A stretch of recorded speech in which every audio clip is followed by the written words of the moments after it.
사실은 이게 토론이긴 하지만 발표해 주신 주제가 전부 달라서 한꺼번에 공통 질문을 드리기는 굉장히 어려울 것 같습니다. 저 사전 질의를 받기는 받았습니다만 사전 질의가 4차 산업혁명 시대의 심판 제도가 어떻게 변해야 되느냐 이렇게 질문을 주셨는데 이걸 답을 하시기는 그렇게 쉽지 않으실 것 같고요. 그래서 저 혼자 고민을 하다가 세 분께 개별적인 질문을, 그러니까 사전 질의서의 내용을 참작을 해서 제가 개별적인 질문을 하나씩만 드리고 마지막으로 정리할 수 있는 기회를 드리고 그렇게 진행을 하겠습니다. 그래서 먼저 우리 오재록 교수님께 여쭤보고 싶은 게요, 앞에서 이제 특허 심판원의 독립과 관련되는 이야기를 하시면서 조금 건너뛰신 것 같기는 합니다만, 차제에 특허 심판원의 독립이 최근에 여러 곳에서 이야기가 되고 있는데 혹 그 독립과 관련되어서 장점이나 단점이 부각된 것이 있는지, 그리고 있다면은 그런 것들을 어떻게 극복하는 것이 좋을지에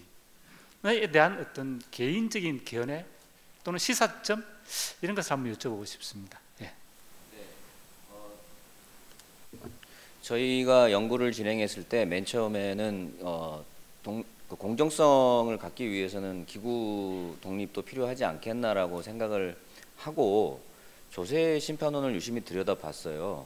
조세 심판원 같은 경우는 기본적으로 여러 개 부처 혹은 지방자치단체까지 끼고 있기 때문에 그 납세자 입장에서는, 그 청구인 입장에서는 원스톱 서비스를 위해서 조세 심판원 하나가 있는 게 큰 장점이 있더라고요. 물론 또 이제 소속이 달라지니까 공정성이 약간 좋아지는 그런 측면도 느낌적으로는 있지 않을까 싶어요. 근데 가장 큰 문제가 결국은 국세청에서 전문성을 가진 사람들이 조세심판원 갈 수밖에 없는 구조라는 거죠. 그리고 조세심판원에 있다가 또 국세청으로 다시 와야 되는 구조고, 여전히 인사교류가 이루어질 수밖에 없는 상황이고, 이거는 한국의 그 계급제 인사운영 원리 때문에 불가피하게 나타나는 현상인 것 같아요. 그래서 만약에 그 특허심판원도 조세심판원처럼 그런 식으로 분리를, 어느 기관이든 어떤 밑에 갖다 놓고 분리를 해놨을 경우에 인사교류가 불가피한 현실에서 오히려 유연하게 교류하는 것 자체가 막히거나 필요 인력이 한쪽에서 좀 부족하거나 이런 문제가 나중에 심각하게 발생할 수도 있겠다. 혹은 소통이 안 일어날 수도 있고, 그래서 조세심판원처럼 여러 개 그 부처가 이렇게 혼재해 있는 것도 아닌데 이거를 그 공정성 하나만 가지고 기구 독립을 불현듯 시켜놓으면 상당히 많은 그 장애 요소나 단점들이 부각될 수 있겠구나라는 생각을 저희가 갖게 된 겁니다. 네. 네, 감사합니다. 교수님께서 장점을 말씀해 주시는, 장점의 말씀은 전혀 없으시고 단점만 부각을 해주신 것 같습니다. 결국은 드렸다시피 일단은 그 공정성이 더 기해진 것 같고, 뭔가 독립적으로 하는 거니까 여파를 안 받는 것 같고, 이런 느낌이 온다는 거죠. 예. 독립보다는 현재의 체제가 유지되는 것이 더 좋다는 개인 의견이신 것 같습니다. 다음은 조영환 변리사님께 여쭤보고 싶은데, 사실 이게 사전에 질의에 대한 말씀을 드리지를 못해서 제가 조금 죄송스럽긴 합니다만 저는 역으로 한번 여쭤보고 싶습니다.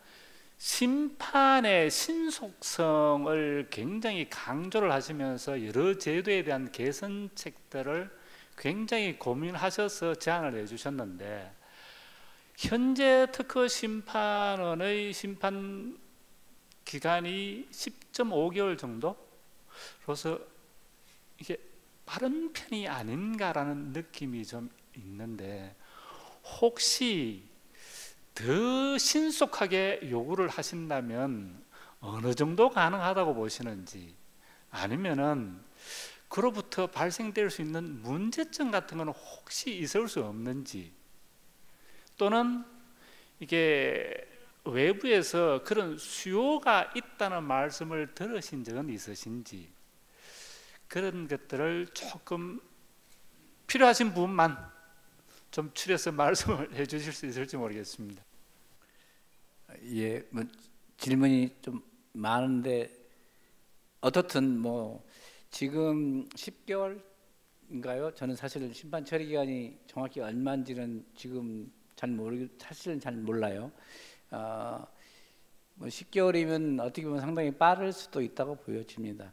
그런데 어떤 측면은 이제 평균 심판 처리 기간이겠죠. 근데 제가 봤을 때는 오히려 그 빠르냐 늦느냐는 거는 당사자들이 원하는 거에 따라 다를 거라고 봐요. 사실은 바로 내일 당장 결론을 내줄 수도 있거든요. 물론 이제 집중 심리를 해야 되겠죠. 그 사건만 보고 이제 전담을 해서 되게 이제 사실은 우리가 보면 그 우리 심판이 동시주의 뭐 이제 집중 심리주의 막 섞여 있지만 대부분 같은 경우에는 기본적으로 집중 심리를 하죠. 이렇게 사건을 보고 끝내고 이제 물론 다른 거는 부수적으로 좀 하지만 메인 처리는 집중 심리로 하는 거로 저는 이해를 하고 있습니다. 그러니까 당사자들이 느끼느냐가 굉장히 중요한 것 같아요. 당사자들이 빨리 원하는 사람들은 당장 우리 다 나와 있는데 증거가 현철되어 있고 주장도 다 했는데 빨리 해줄 수 있지 않느냐 하면 저는 그 사람은 10개월 굉장히 늦을 거라고 보여집니다. 그런데 어떤 이제 당사자들 같은 경우에는 지루한 공방이 있을 수 있어요. 뭐 증거를 못 찾는다든지 특히 이제 우리 그 심판 사건이라면 증거 찾느냐 못 찾느냐 그 다음에 그게 가장 중요할 것 같은데요. 뭐 싸우면서도 증거를 찾는 거니까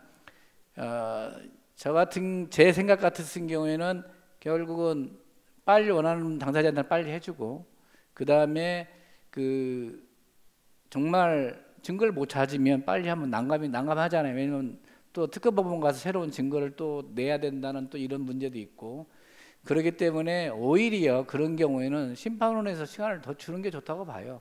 오히려 그러면 증거를 더 찾아라. 뭐 시간을 또 어느 정도 줄 수 있다고 보여집니다. 괜히 쓸데없이 특검법원 가서 새로운 증거를 내지 말고 여기서 시간을 줄 테니까 아예 좀 더 찾으라. 근데 심판에서 이렇게 못하지 않습니까? 왜?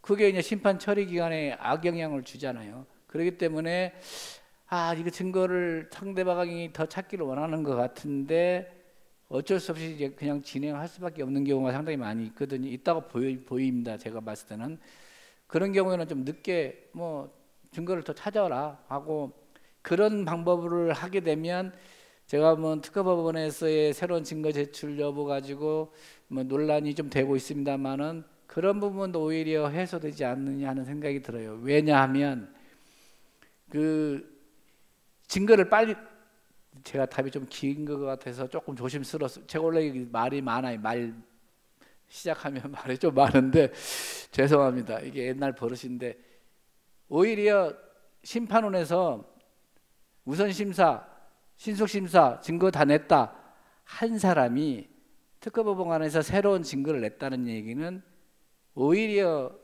재판부에 더 불리할 거라고 보여집니다. 오히려 그런 것도 굉장히 중요할 수 있다고 보여져요. 왜냐하면 나머지 증거들은 사실은 영향가 없을 수 있거든요. 그러니까 심판원에 졌기 때문에 새로운 증거를 찾아서 억지로 냈다라고 보여질 수도 있거든요. 물론 항상 그렇지는 않겠지만 어떻든 10개월이 짧을 수는 있겠지만 결국은 당사자들 느끼기에 따라서는 굉장히 늦을 수도 있다. 그렇기 때문에 당사자에 맞춰서 심판 처리 기간을 이렇게 해주는 것이 해줄 수만 있다라면 좀 어렵겠지만 해줄 수만 있다라면 그거를 그 재량권을 심판부에 주어서 심판부가 제일 잘 알 거라고 보여집니다. 그거는 뭐 지금 심판부 충분히 저는 역량이 넘쳐난다고 봅니다. 그래서 심판부에 그걸 맡겨서 전체적으로 그 심판 처리 기간을 나름대로 당사자가 원하는 방향으로 이렇게 재량을 조정할 수 있지 않겠느냐 하는 생각이 듭니다. 예, 감사합니다. 제가 답을 사실 원하는 건 아니었고요. 그냥 변호사님의 개인 의견이 어떠신지 여쭤보고 싶었을 뿐이었으니까 상관없으실 것 같습니다. 예, 감사합니다. 다음 우리 권용수 교수님께 하나 좀 여쭤보고 싶은 게, 오늘도 심판 전문 인력 양성과 관련되는 부분에 대해서 중점적으로 말씀을 해주시고 전문 경력 관제도에 대해서 말씀을 주셨는데, 혹시 이게 4차 산업혁명 시대의 기술과 관련되어서 심판을 하는 경우에 그 심판과 관련된 전문성 확보를 위한 방안은 혹시 있을 수 없겠는지. 그러니까 새로운 지식에 대한 습득 부분일 수도 있겠습니다. 그런 부분을 혹시 고민해 보신 게 없으신지 한번 여쭤보고 싶습니다.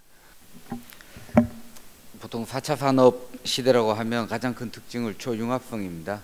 즉 다양한 분야가 융합돼서 새로운 것들이 발굴되는데, 그러다 보니 어떤 예측 가능성도 많이 낮아집니다. 이러한 어떤 현상에 대응하기 위해서 모든 사안별로 미리 준비된 역량을 갖춘다는 건 참 어렵고요. 결국은 그런 상황에 대응할 수 있는 역량을 갖춰야 되는데, 특허 인력 자체가 가질 수도 있고 다양하고 충분한 능력을 갖춘 지원인 기관들을 확보하는 방안도 되게 중요하다고 봅니다. 그래서 현재 특허청 인력 자체가 양적으로 특히 많이 부족하다는 데 가장 큰 어려움을 갖고 있습니다.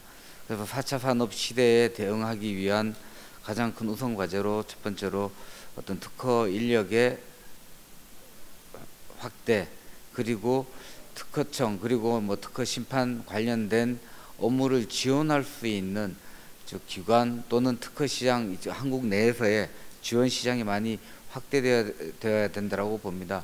앞으로 4차 산업 시대뿐만 아니라 미래 시대 안보 전쟁, 무역 전쟁 다음으로 못지않게끔 중요한 것이 특허 전쟁입니다. 미래 시대의 먹거리는 특허 전쟁에서 이기느냐인데, 그러한 특허 전쟁을 대비한다라면 국가적 차원에서의 역량이 확보돼야 된다고 봅니다.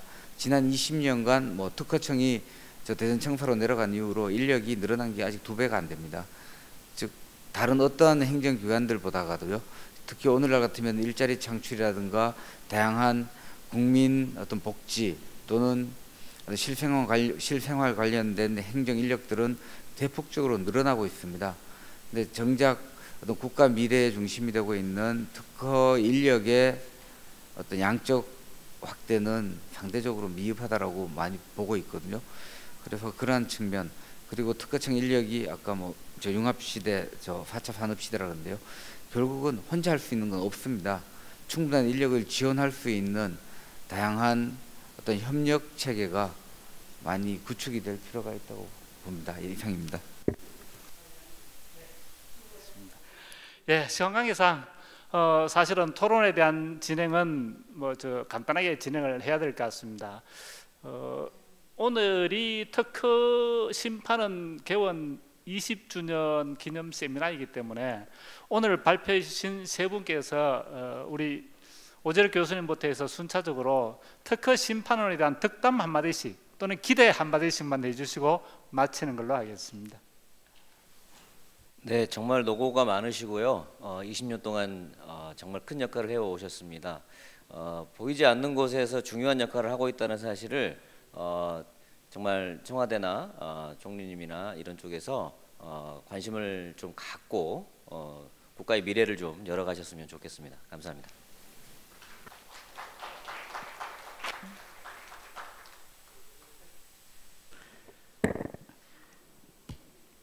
덕담 짧게 하겠습니다. 특허 심판은 사랑합니다.